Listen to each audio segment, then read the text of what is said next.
Hello, my fifth graders, and welcome to day 2 of Island Treasures, growing up in Cuba. So again, we're going to reiterate that um, our theme for this unit is celebrating those world communities. And I think after reading the story one time, you can see how much this celebrates the differences that we have and the way we connect to people from other cultures, and that wistful, that characterized by feelings of regret or longing that often occur with memories. You can definitely feel that within our main character of the story. The essential question is, have you been told stories about your ancestors or the people in your family? I'm really curious about those stories that you've been told. I've been told lots of stories about my dad's mom because she was kind of a wild lady, and she would always give us ice cream for breakfast, and she just loved her grandchildren so much. And what have you learned from these stories and how we relate to each other? All right, so we've already filled in day 1. We are now in our second read. And second reads are always a little bit different, right, you guys? Because this is our third unit. We've kind of gotten into a pattern here. Our second read, we're not actually necessarily reading the story word for word. We are looking for this information. We are analyzing the text. We are using that complex ways to access the text. Okay, so the main things we're going to be focusing on today are cause and effect, and fact versus opinion. What are the facts of our story? What are the opinions of our story? Okay, those are the two things we're going to be looking at. So I'm going to start off looking at page 234 to 235. And honestly, it's just 235. And it says, find the cause and effect relationship in this sentence. Since these were not easy to spot, seeing one was a rare treat. So cause is what happened. What effect is, what happened. And the effect is what happened because of that. That's a really bad way to put it. Let me rephrase. That did not go well. No, not what happened. Cause is the reason why, and effect is what happened because of the reason why, right? That's kind of how it goes. The effect, and then the cause. So, cause. What is the cause here? Okay, the effect is seeing the bullfrog. Right? What happened in this sentence? Well, the effect, since these were nice, seeing one was a rare treat. The cause is bullfrogs aren't easy to spot.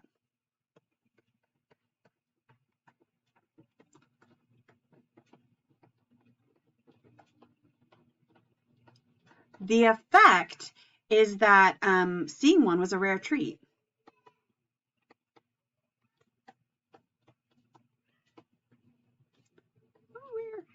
And here's how that, and what that has to do with anything. This concept of just saying, since these were not easy to spot, seeing one was a rare treat, it kind of tells you that they are heard, but not seen. So that's kind of what that's telling you.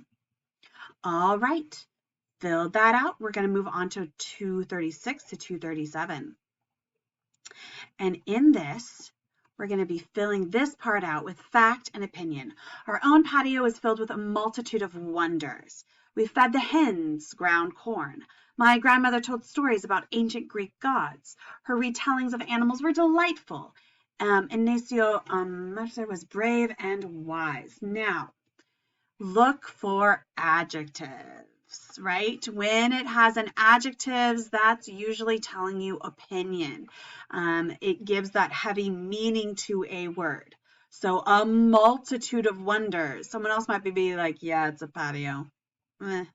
So this is opinion.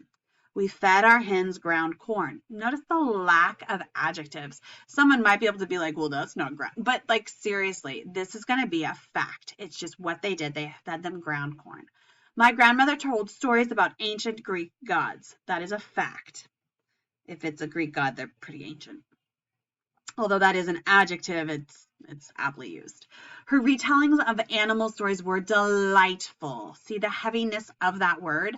That makes it an opinion. Same with this, brave and wise. Probably the people on the other side of that revolution did not enjoy him. So now what I want you to do is find either another fact or another opinion from those 2 pages. Just looking through. There was powerful magic in my grandmother's stories, right? Powerful magic in oh my goodness.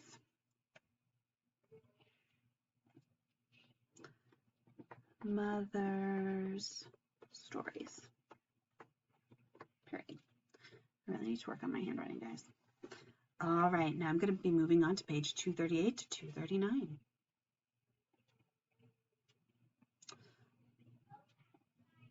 All right. I was surprised by this gesture of warmth and affection since I was almost 10 years old, and especially since he never asked any of us to sit by him. So this is also part of that reason why her grandfather Modesto's, Abuelito Modesto's stories stuck so much in her mind. Like this was a rare event where Abuelito Modesto wanted to talk to her, to have her sit by and answer questions and tell her a story. So it's kind of rare, right? I was surprised by this gesture since I was just so cause and effect. Cause and effect. We are looking for that list of cause and effect.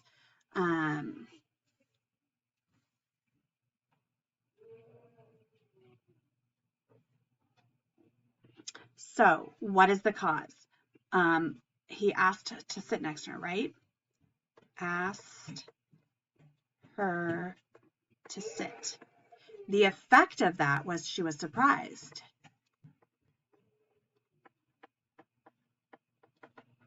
Right? So you could also say he never asked us to sit. Because of that, she was surprised. Right? All of those things. All right. Find another cause and effect to fill in the rest of the chart. So we did those 2. Find another one on here. You could say something like, it's this page and this page.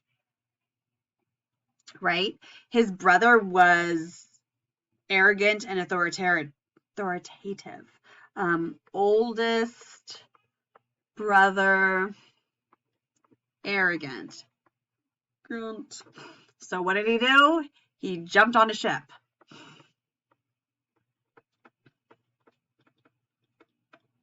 Bam, he moved away. So that cause and effect. What happened? What happened because of that? Why did it happen? That is one way to access that complicated material we have. And it kind of makes it more linear for us to follow. All right, another fact and opinion. The writer was my business manager in Havana. He looked exhausted and his face showed panic. You must come to Havana immediately. There is a financial crisis and the economy is collapsing. Your president of your bank sent me to warn you. So what are my facts and what are my opinions, right? This is going to be opinion. He looked exhausted. Maybe to someone else, he didn't look as exhausted. All of those kinds of things, right? He was the business manager. Fact. He looked exhausted. You must come immediately. That's an opinion. Obviously, it was not a fact because he did not leave. So that's an opinion. There's financial crisis. That is a fact. And the president sent him. So those are facts. So fact, opinion, opinion, fact. Now, these are text connections and ways that we can connect to the text. Give examples of how Alma Florada uses many of her senses when remembering La Cuenta Simone. So I'm going to go back to when she was remembering La Cuenta Simone. So this is all the way back in the beginning, right? This is La Cuenta Simone. So how does she use her senses? Well, give examples. You could say when she describes seeing the ripples.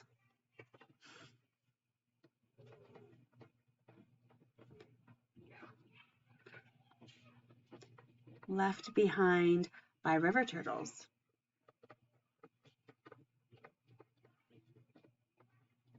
Right? She's using that. Her nose being tickled.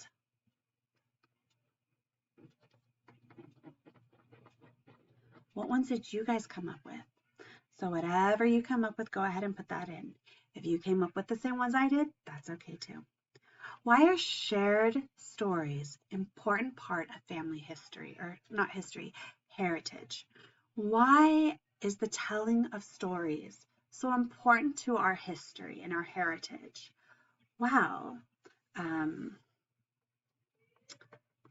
would say people remember based on these stories.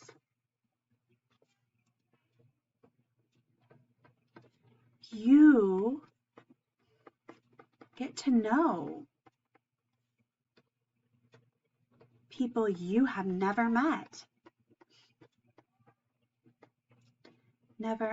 and may never be able to meet based on these. That's a horrible, that is not even a word there. Based on these stories, right? So sharing those stories is a huge part of a family's heritage because it teaches you about our heritage. Now this one I cannot do for you. That one you're going to have to tell me on your own. Describe a cherished memory that makes you feel close to family or friends. And have this ready because I'm going to ask you what your memory is tomorrow. Have a great day, you guys.